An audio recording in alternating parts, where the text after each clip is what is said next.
Ya, ini berbicara mengenai hati nurani, di Pak Magdir Ismail juga harus bersuara. Salah satu advokat yang juga menangani kasus korupsi, Pak Magdir. Terima kasih Maria, Andro. Begini, saya itu kagum dengan Saur yang begitu bersemangat untuk memberantas korupsi. Tapi ada satu hal saya kira yang kita mesti pikirkan dan kita mesti jernih melihatnya. Begitu banyak sekarang ini digembar-gemborkan nilai korupsi yang ratusan triliun. Ya. Siapa yang menghitung itu, Andro? Salah satu contoh, saya mau ambil contoh begini. Ini kasus konkret yang sudah diputus oleh Mahkamah Agung. Terkait dengan pemilik Duta Palma. Ya, Pak Surya Darmadi. Ketika didakwa, beliau itu didakwa merugikan keuangan negara 78 triliun. Itu dakwaannya. Bagaimana mereka menghitungnya? Kita nggak ada. Siapa yang tahu?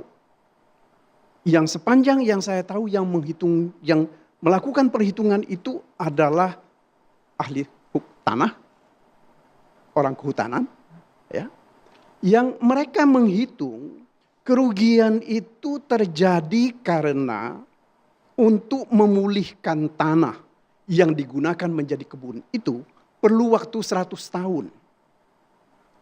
Per hektar biaya memulihkan tanah itu sekian ratus miliar atau sekian puluh miliar. Nah itulah cara mereka menghitung. Ini kan nggak pernah ada yang real. Ya.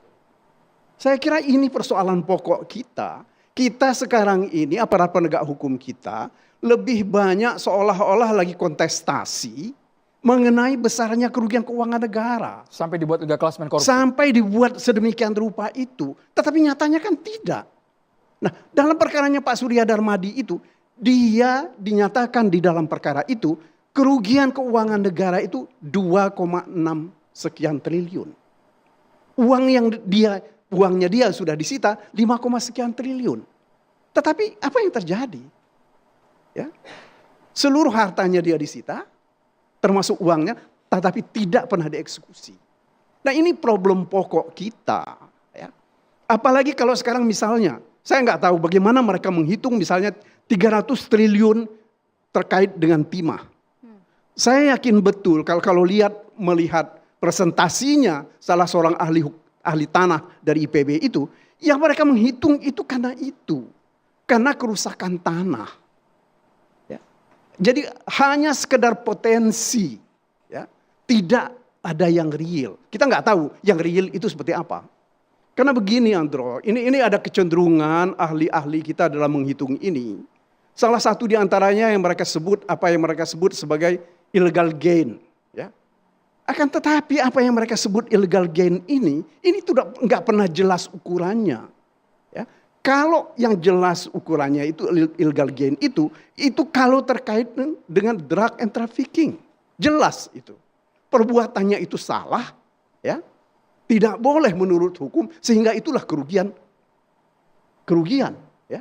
Dan seluruh kerugian itu adalah illegal gain. Nah persoalan kita, saya kembali ke urusan yang tadi dibicarakan, yang ditanyakan itu Maria ya. Apalagi Saur tadi begitu berapi-api mengenai 1.000 triliun. Apa iya? Siapa yang menghitungnya? Nah apalagi terakhir ini kan sudah agak setengah berbalik kan, hampir balik kanan. Keterangan yang diberikan, yang kemarin itu dioplos, kemudian sekarang ini apa istilahnya? Blending, Pak. Blending. Apa betul seperti itu? Kalau misalnya mereka itu mendapatkan keuntungan per barel misalnya berapa dolar, mereka itu kan punya uang untuk mengimport minyak itu, kemudian kita gunakan di sini. Mereka kan pakai uang, ada cost of money. Apa itu nggak pernah dihitung? Saya kira ini yang kita mesti hati-hati. Jadi ya. angka ini ngadi-ngadi itu menurut Bapak? Saya belum tahu bagaimana mereka menghitungnya. Tetapi dari pengalaman saya yang sudah pernah saya lihat dari beberapa perkara, perhitungan itu nggak benar. Enggak ada dasar hukumnya. Begini Andro, kalau kita bicara tentang kerugian, ya ada akuntansi bisa menilainya. Kalau nggak salah saya Daniel akuntan ya. Bisa dihitung. Tetapi kalau kerugian perekonomian negara atau kerugian lingkungan, kita pakai apa menghitungnya? Nggak ada standar baku bagaimana menghitungnya. Oleh karena itu saya terus terang saya agak merasa risih gitu ya. Kalau dengan besarnya kerugian-kerugian yang dibicarakan ini. Apalagi sekarang tuntutannya hukuman mati. Saya ingat satu perkara di Cina itu dalam catatan saya Li Jianping ya.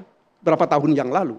Dia itu dihukum mati karena dia melakukan penggelapan yang nilainya kalau kita rupiahkan itu sampai 7 triliun. Ini penggelapan. Real artinya. Bukan seperti yang kita bicarakan sekarang ini. Saya termasuk orang yang tidak setuju dengan hukuman mati. Ya, kenapa? Karena belum tentu orang itu bersalah terhadap kasus-kasus tertentu ini tadi. Apalagi Kurnia tadi kita sudah dengar. Ada syarat untuk bisa dijatuhkan hukuman mati. Ya. Kita ke belakang memang hukuman mati ini bukan sesuatu yang baru. Ya. Dari zamannya Hammurabi itu sudah ada hukuman mati. Tetapi hukuman mati zaman itu ada hal-hal tertentu. Ya. Sebagai salah satu contoh kalau ada di kuil, mereka curi barang yang ada di kuil, orang bisa dihukum mati. Nah tetapi sekarang untuk sesuatu yang tidak jelas, kita mau jatuhkan hukuman mati, itu kita namanya zolim. Ya. Saya kira ini yang harus kita pahami betul secara baik. Jadi kalau saya ya lebih cenderung mari kita coba lihat secara hati-hati persoalan hukuman mati ini. Sebab menurut hemat saya, ya seperti Pak Fredrik juga katakan tadi, ya hukuman mati itu sama saja dengan kita mengambil hak Tuhan untuk mematikan orang. Meskipun ya dalam Islam saya tahu sedikit, Daniel bisa jelaskan bahwa umumnya ya hukuman mati itu kan terhadap pembunuhan. Ya. Dan kalau terhadap pembunuhan itu pun, kalau keluarganya memaafkan, itu tidak akan dijatuhkan hukuman mati. Lalu kalau tidak hukuman mati apa, Pak? Saya kira efek begini, yang pantas begitu. Pidana itu gunanya itu adalah optimum remedium. Ya. Pengembalian sebesar-besarnya atas kerugian. Ngapain kita menghukum mati orang? Nggak ada gunanya. Ya istilahnya Pak Fredrik itu adalah balas dendam. Kalau saya lebih cenderung untuk diambil seluruh hartanya, ya. Kemudian hasil korupsinya itu kalau memang betul itu ada, itu dirampas dan kemudian dia lebih banyak lagi dihukum untuk membayar denda. Sekarang ini denda yang dijatuhkan itu kalau saya tidak keliru maksimal itu cuma 1 miliar. Ya. Ini yang harus kita pikirkan ke depan. Kalau saya justru cenderung sekarang ini, kalau ada orang ya tidak minta diadili, tetapi dia bukan hanya sekedar mengembalikan berapa banyak uang yang dia korupsi, ya, tetapi dia juga bersedia didenda, untuk membayar denda kepada negara. Kenapa tidak? Ya. Kenapa tidak? Bang Daniel ditanggapi, kenapa tidak Bang dimaafkan saja kalau semua asetnya, semua hartanya disita? Boleh nggak sedikit sebelum Bang Daniel? Sedikit, Aku tambahin sedikit lagi Bang ya. sedikit. Jadi putusan Mahkamah Konstitusi itu mengatakan bahwa harus ada kerugian yang nyata. Jadi tidak bisa orang dihukum atas potensi kerugian yang Pak Magdir sampaikan tadi. 1.000 triliun itu harus nyata itu. Taksirannya harus jelas Bang. Harus konkret, jelas, Bang, ya. dihitung jelas berapa jumlahnya baru bisa dituntut. Itu satu.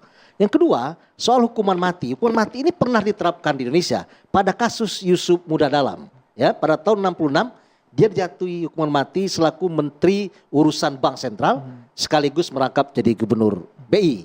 Cuman dia meninggal dalam penjara sebelum eksekusi itu dilakukan. Artinya Indonesia pernah menerapkan hukuman mati terhadap kerugian negara 94 miliar pada tahun 66. Mungkin Bang hari Daniel, ini ditanggapi 100 triliun mungkin Bang ya. Saur ditanggapi Mungkin ya? tidak ini, Bang Pak. Saur ya. Iya, baik.